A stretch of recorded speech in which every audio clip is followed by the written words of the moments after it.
recording. We're good? Mm-hmm. Alright. It's like we're filming at like a campground. I love it.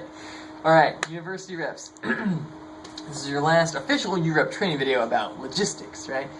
This is where we kind of get into the nitty-gritty. I mean, it's just training. It'll be fine. But there are a lot of things for me to talk about, so I want like my notes.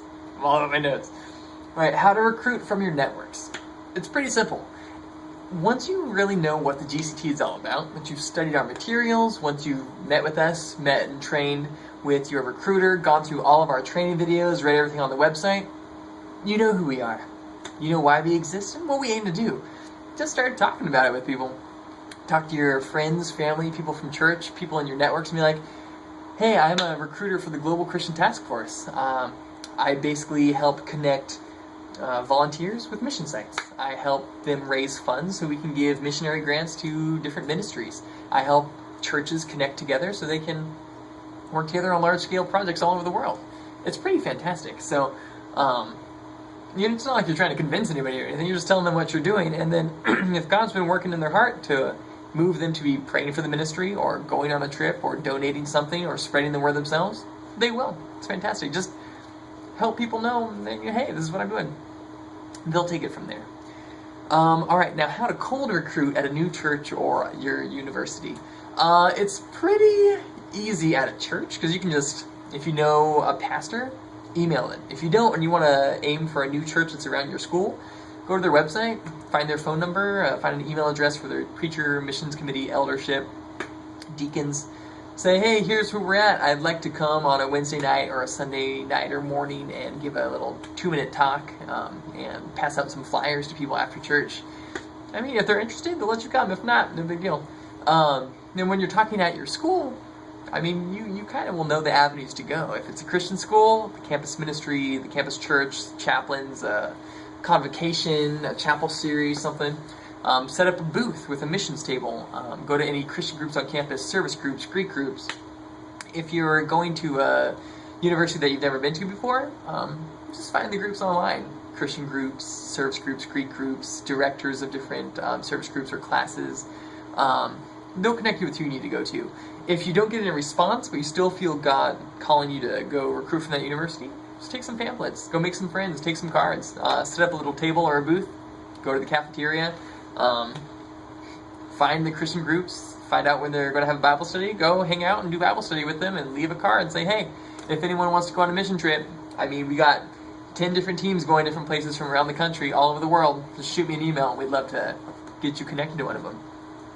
If God has been working on their hearts, they'll contact you. If not, it's no big deal. We're not trying to convince people to go on mission trips.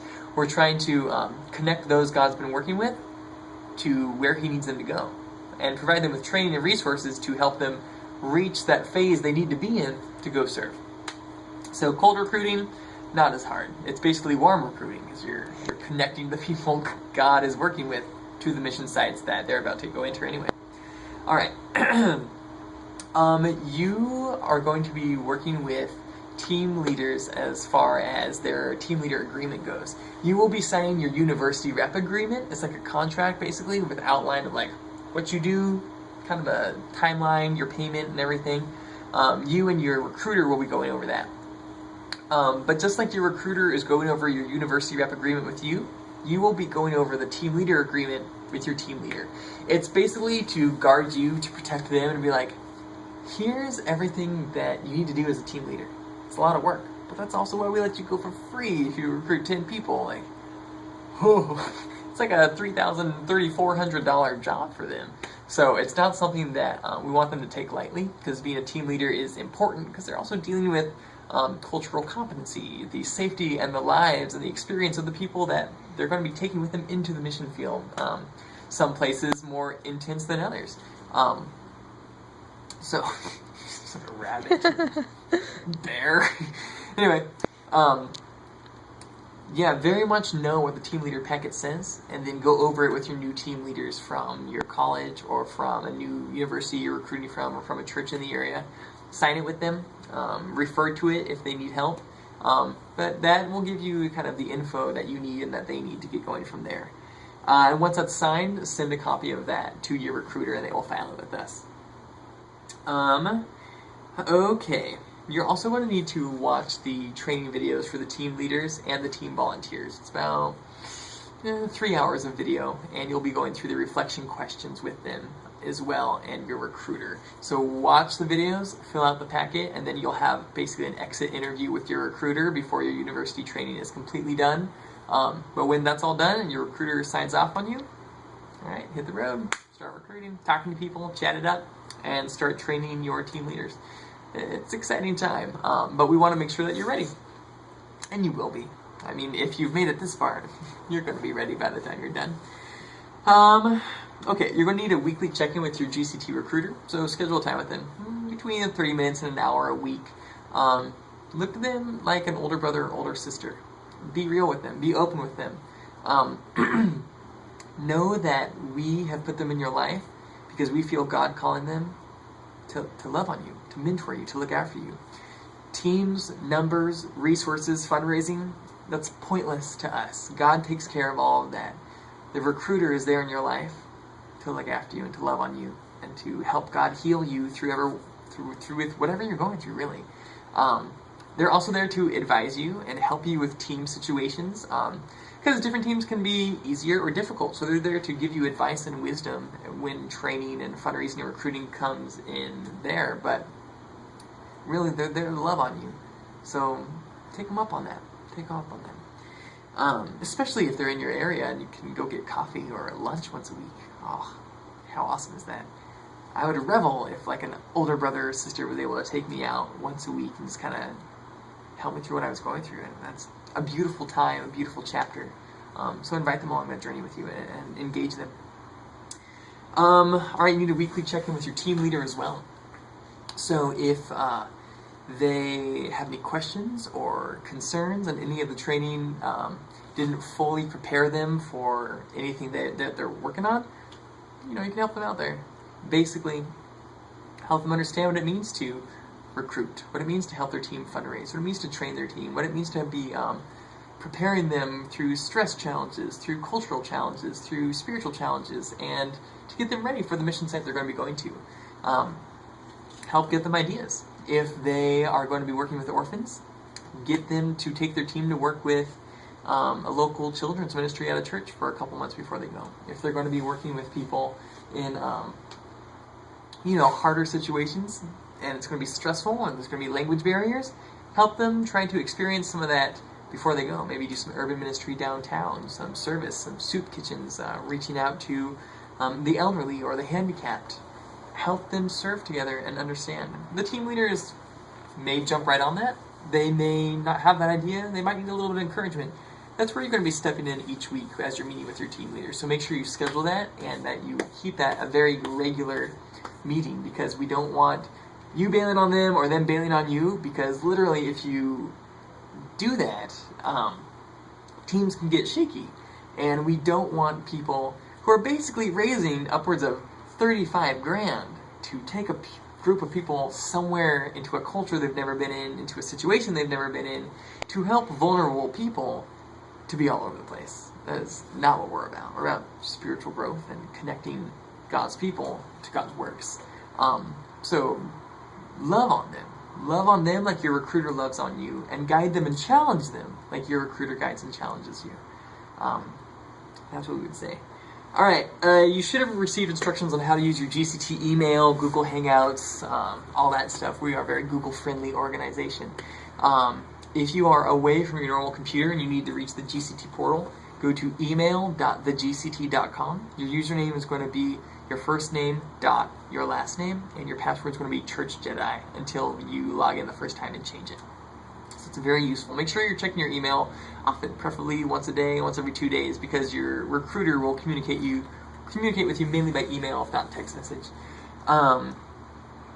Let's see, and you will have a weekly check-in with your recruiter as well over a Google Hangout. Whether or not they want to do like a bigger one once a month for all of their university reps, so you guys can get to know each other from around the country, you can worship together, pray together, share stories together. That's up to the recruiter. Encourage them. That might be fun for you to meet some new friends from around the country. Alright, the schedule for you as far as recruiting goes is going to be in your university rep agreement that you've signed. but basically for colleges, it's going to be a lot of recruiting from July and August, and then the team, like you're going to be recruiting team leaders, and then the team leaders are going to be recruiting their teams in August, September, and then there's going to be a lot of fundraising from September to about December 15th. It's going to be the 50% deadline, and then from December 15th, like February 15th, the dates are in your packet, will be the 100% deadline. So that's going to be all of the university teams across the country are held to those deadlines.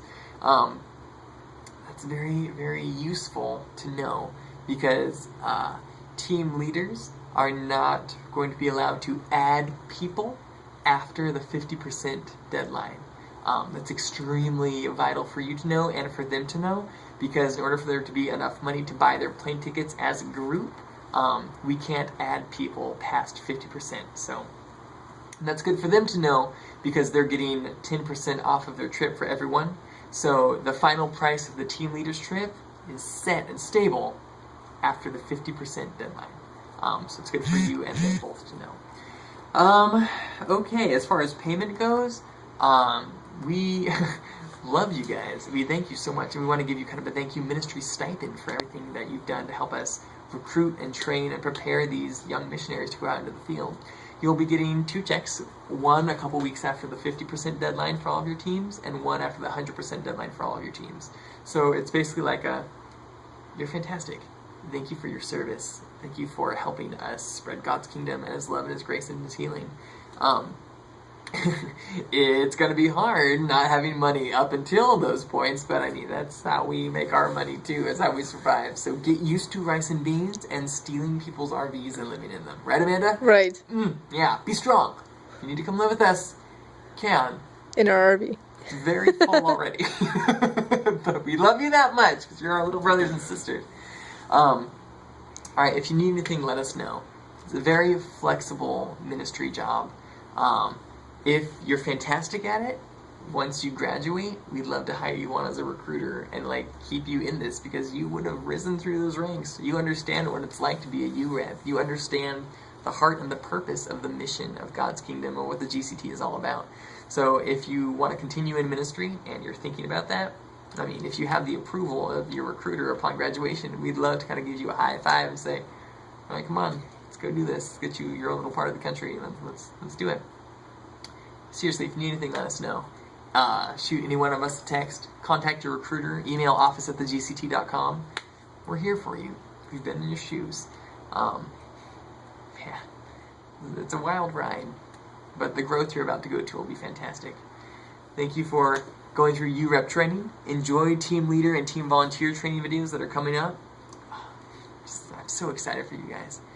Seriously, we're here for you. God bless you. God bless your journey.